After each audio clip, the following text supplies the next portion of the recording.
Hello students, welcome to Angan Public School. Good morning. Welcome to live classes. Today we will learn Hindi Standard 5th. So open your Hindi textbook. Last lecture में हमने chapter number 7 complete किया था. Today we will learn page number 44 and chapter number 8 Bharat Milap.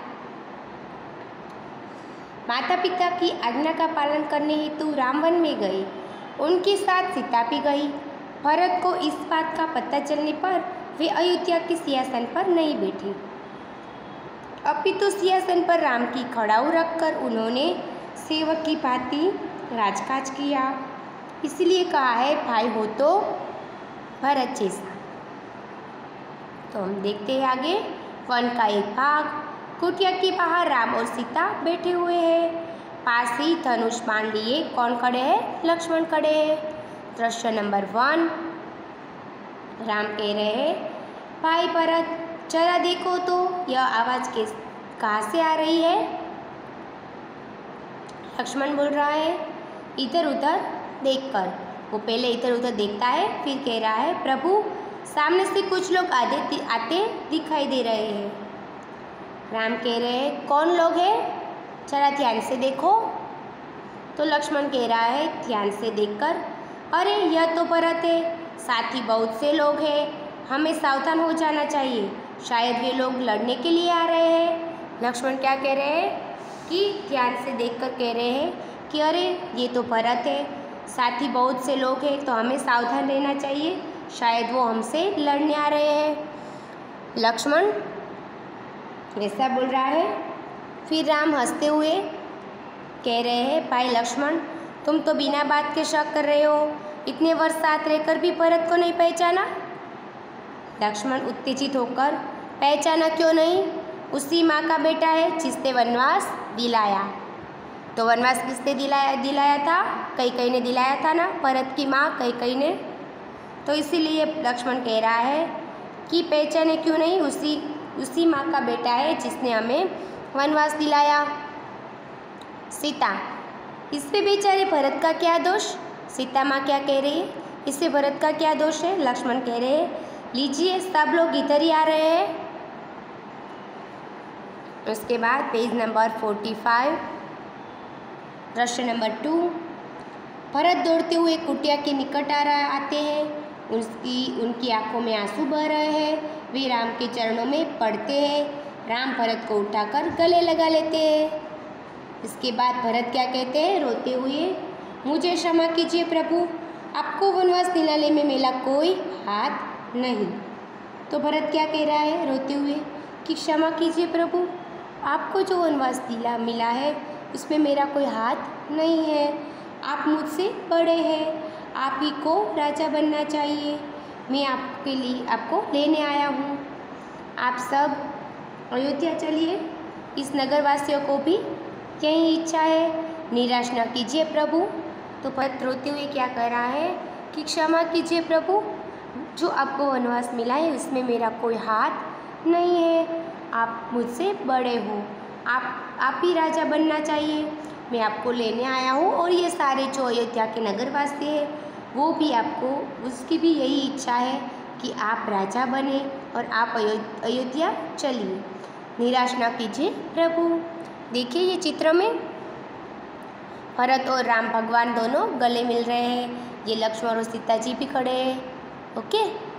उसके बाद राम कह रहे हैं भाई भरत मैं तुम्हारा प्रेम देखकर प्रसन्न हूँ, किंतु मैं माता पिता की आज्ञा का पालन करने हेतु वन में आया हूँ.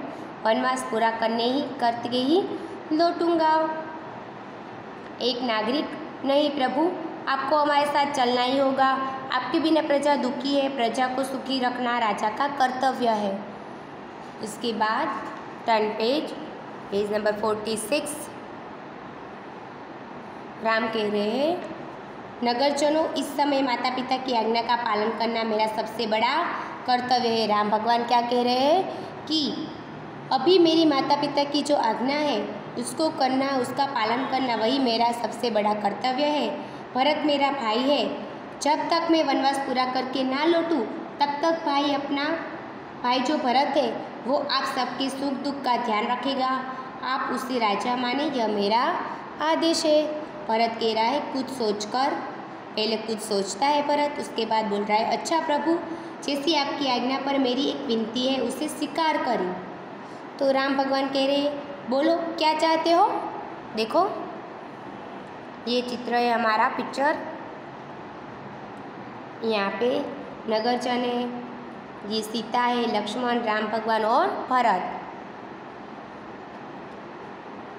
उसके बाद पेज नंबर 47, भरत कह रहे हैं मुझे आप अपने पाँव की खड़ाऊ दे दे।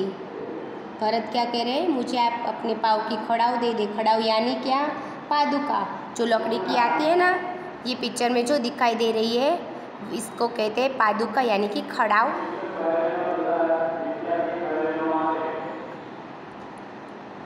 राम भगवान कह रहे हैं खड़ाऊ, खड़ाऊ का क्या करोगे। भरत कह रहा है इन्हें सिंहासन पर रखकर आपके लौटने तक सेवक की तरह राजकाज करूँगा। भरत का प्रेम देखकर राम, सीता और लक्ष्मण गदगद हो जाते हैं। गदगद होना यानी कि आनंदित होना, आनंदित हो जाते हैं, खुश हो जाते हैं। रामचंद्र आगे बढ़कर भरत को गले लगाते हैं। खड़ाऊ लेकर भरत तथा नगरजन राम और भरत की जय बुलाते हुए विदा होते हैं। अंडरस्टैंड। उसके बाद शब्दार्थ है, ये आपकी नोटबुक में आपको लिखना है, हिंदी की नोटबुक है उसमें लिखना है। कुटिया यानी चौपड़ी, शायद यानी कदाचित, शक यानी शंका, निकट यानी नज़दीक, चरण यानी पैर, दोष यानी अपराध, कर्तव्य यानी फर्ज, आदेश यानी हुक, आज्ञा, खड़ाऊ यानी लकड़ी की बनी पादुका। ओके, उसके मुहावरे देखते हैं। उत्तेजित होना यानी गुस्सा होना, गले लगाना यानी प्यार से मिलना, गदगद होना यानी पुलकित होना या आनंदित होना। ओके, तो ये दोनों आपको अपनी नोटबुक में लिखना है। उसके बाद जो अभ्यास के जो 1 to 5 क्वेश्चन है वो भी आपको अपनी हिंदी की नोटबुक में लिखना है, ये आपका होमवर्क में है।